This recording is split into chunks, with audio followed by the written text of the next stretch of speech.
ବିକ୍ରମ ବେତାଳ କାହାଣୀ 6 ସ୍ୱାମୀ ସ୍ତ୍ରୀ ଏବଂ ବନ୍ଧୁ ପୁରୁଷ ସ୍ୱାମୀ କିଏ ହେବା ଉଚିତ। ଧର୍ମପୁର ନାମକ ଏକ ନଗର ଥିଲା। ସେଠାରେ ଧର୍ମଶୀଳ ନାମକ ଜଣେ ରାଜା ରାଜତ୍ୱ କରୁଥିଲେ। ତାଙ୍କର ଅନ୍ଧକ ନାମକ ଜଣେ ମନ୍ତ୍ରୀ ଥିଲେ। ଦିନେ ମନ୍ତ୍ରୀ କହିଲେ, ମହାରାଜ, ଯଦି ଏକ ମନ୍ଦିର ନିର୍ମାଣ କରାଯାଏ ଏବଂ ସେଠାରେ ଦେବୀଙ୍କୁ ବସି ପୂଜା କରାଯାଏ, ତେବେ ମହାପୁଣ୍ୟ ପ୍ରାପ୍ତି ହେବ। ରାଜା ମଧ୍ୟ ସେହିପରି କଲେ। ଦିନେ ଦେବୀ ଖୁସି ହୋଇ ତାଙ୍କୁ ବର ମାଗିବାକୁ କହିଲେ। ରାଜାଙ୍କର କୌଣସି ସନ୍ତାନ ନଥିଲେ। ସେ ଦେବୀଙ୍କୁ ଏକ ପୁତ୍ର ମାଗିଲେ।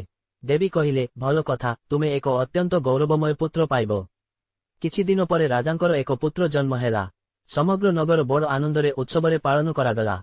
ଦିନେ ଜଣେ ଧୋବା ପୁଅ ତାଙ୍କ ବନ୍ଧୁଙ୍କ ସହିତ ସେହି ନଗରକୁ ଆସିଲେ। ତାଙ୍କର ନଜର ଦେବୀଙ୍କ ମନ୍ଦିର ଉପରେ ପଡ଼ିଲା।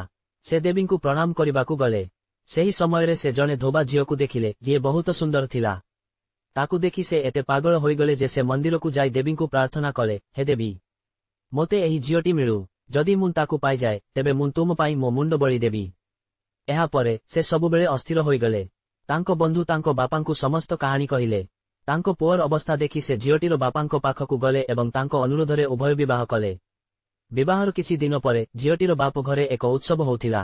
ଏଥିରେ ଯୋଗଦେବା ପାଇଁ ଏକ ନିମନ୍ତ୍ରଣ ପତ୍ର ଆସିଲା। ଉଭୟ ସ୍ୱାମୀ ଏବଂ ସ୍ତ୍ରୀ ତାଙ୍କ ବନ୍ଧୁଙ୍କ ସହିତ ଗଲେ।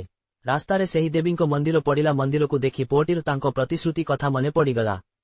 ସେ ତାଙ୍କ ବନ୍ଧୁ ଏବଂ ସ୍ତ୍ରୀଙ୍କୁ କିଛି ସମୟ ଅପେକ୍ଷା କରିବାକୁ କହିଲେ ଏବଂ ନିଜେ ଦେବୀଙ୍କ ପାଖକୁ ଯାଇ ପ୍ରଣାମ କଲେ ଏବଂ ଏତେ ଜୋରରେ ଖଣ୍ଡା ମାରିଲେ ଯେ ତାଙ୍କ ମୁଣ୍ଡ ଶରୀରରୁ ହୋଇଗଲା।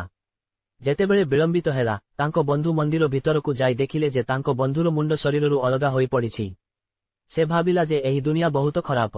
କେହି ବୁଝିବେ ନାହିଁ ଯେ ସେ ନିଜ ମୁଣ୍ଡକୁ ନିଜେ ବଳି ଦେଇଛି।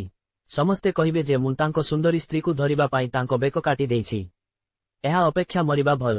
ଏହା ଭାବି ସେ ଏକ ଖଣ୍ଡା ନେଇ ନିଜର ମୁଣ୍ଡ କାଟିଦେଲେ।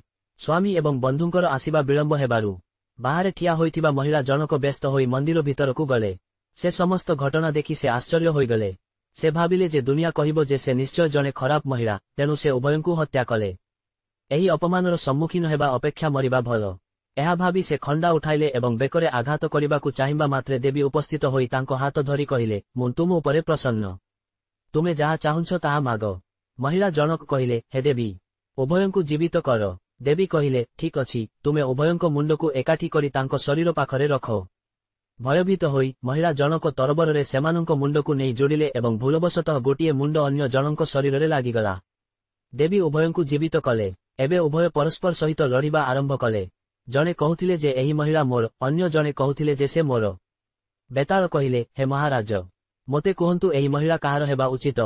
ରାଜା କହିଲେ, ନଦୀ ମଧ୍ୟରେ ଗଙ୍ଗା ସର୍ବୋତ୍ତମ, ପର୍ବତ ମଧ୍ୟରେ ସୁମେରୁ, ଗଛ ମଧ୍ୟରେ କଳ୍ପବୃକ୍ଷ ଏବଂ ଶରୀରର ଅଂଶ ମଧ୍ୟରେ ମୁଣ୍ଡ। ତେଣୁ ଯାହାର ମୁଣ୍ଡ ଶରୀର ସହିତ ସଂଲଗ୍ନ, ସେ ସ୍ୱାମୀ ହେବା ଉଚିତ। କାହାଣୀଟି କେମିତି ଲାଗିଲା ନିଜର ମତାମତ ସହ ଆଗକୁ ଏହିପରି ଶିକ୍ଷାପ୍ରଦ ପ୍ରେରଣାଦାୟକ କାହାଣୀ ଶୁଣିବା କିମ୍ବା ପଢ଼ିବା ପାଇଁ ଆମ ଓମ୍ FM ଚ୍ୟାନେଲକୁ ସବସ୍କ୍ରାଇବ୍ କରନ୍ତୁ। ଧନ୍ୟବାଦ।